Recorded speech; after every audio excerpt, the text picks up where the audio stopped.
ای ایران مرزت چه ها کشید، چه خونها در دامنت چکید.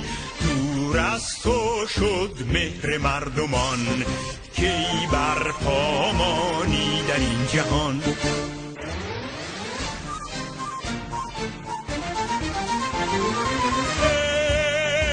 ای دشمن تو آشنا و در همین سرا، در کمین عشق و حس و جان و خون ماست. بر حال خویش اندیشه کن، راهی نوین را پیشه کن. در راه نو آزادگی را مبر از میان، ویرانه کن ریشه بربران.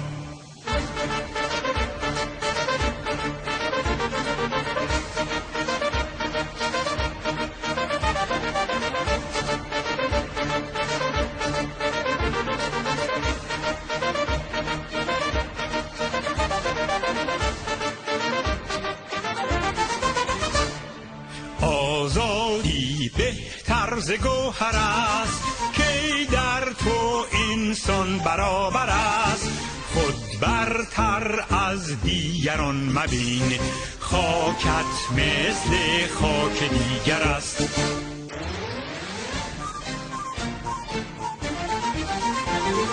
تا عیش و نوش و سود حاکمان سرای توست، فقر و مرگ و جنگ و غارت از برای توست. بر حال خویش اندیشه کن، راهی نوین را پیشه کن. در راه نو آزادگی را مبر از میان، ویرانه کن ریشه بربران.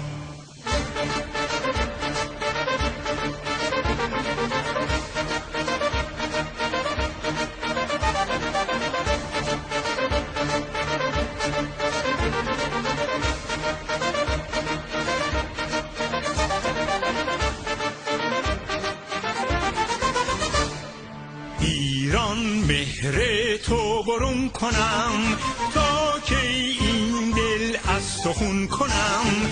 تا زندان هست و شکنجه هست، برگو با ظلم تو چون کنم.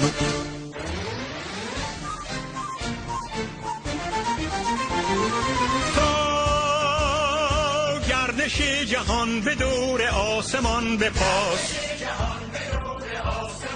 سرنگونی ستمگران شعار ماست. بر حال خویش اندیشه کن، راهی نوین را پیشه کن. در راه نو آزادگی را مبر از میان، ویرانه کن ریشه بربران.